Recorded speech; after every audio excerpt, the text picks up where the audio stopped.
صلی علی رسول الکریم اما بعد فاعوذ باللہ من الشیطان الرجیم بسم اللہ الرحمن الرحیم۔ جناب صدر اور میرے مکتب بھائیوں، السلام علیکم۔ آج مجھے جس موضوع پر لب گشائی کرنے کا موقع ملا ہے اس کا عنوان ہے سوسائٹی میں سوشل میڈیا کا کردار۔ دنیا کی تمام چیزوں میں شر و خیر کا پہلو چھپا ہوتا ہے۔ اب یہ ہماری استطاعت پر منحصر ہے کہ ہم کون سا پہلو اختیار کرتے ہیں۔ اگر کسی چیز کا استعمال صحیح اور جائز کاموں کے لیے کیا جائے جس سے انسانیت فیض و یاب ہوتی ہو تو ظاہر سی بات ہے کہ اس کے فیض و برکت اور ثمرات بہت فائدہ مند ہوں گے۔ یہی حال سوشل میڈیا کا بھی ہے۔ سوشل میڈیا ایک ایسی ایجاد ہے جس کے افادیت و نقصانات دونوں ہیں۔ یہ ایک دو دھاری تلوار ہے۔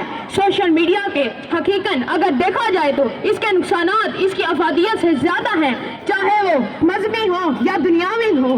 اگر اب یہ استفادہ کرنے والوں پر منحصر ہے کہ وہ سوشل میڈیا کا استعمال کس طرح کرتے ہیں، جبکہ حالات و واقعات شاہد ہیں کہ سوشل میڈیا کا جائز استعمال کرنے والے بھی ناجائز چیزوں سے بچ نہیں سکتے۔ آج کی سوسائٹی کا کوئی بھی فرد ہو، چاہے وہ اولاد ہو، والدین ہو یا گھر کے بڑے بزرگ ہوں، سوشل میڈیا کے ناجائز استعمال سے بلاتار نہیں ہے۔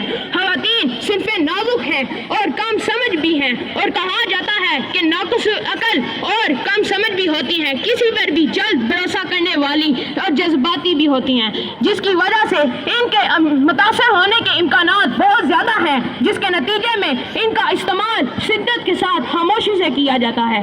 سوشل میڈیا کے مثبت اثرات کی بات کریں تو سوشل میڈیا ہمیں دنیا بھر کی خبریں اور معلومات دیتا ہے اور ہمیں اپنے دوستوں کے ساتھ ملنے کا موقع فراہم کرتا ہے۔ سوشل میڈیا کے ذریعے ہم اپنے دوستوں کے ساتھ نزدیک رہ کر خوشیاں مناتے ہیں اور دور رہ کر بھی وقت گزار سکتے ہیں۔ سوشل میڈیا کے ذریعے ہم مختلف قومیتوں اور ثقافتوں کے لوگوں سے ملنے کا موقع فراہم ہوتا ہے۔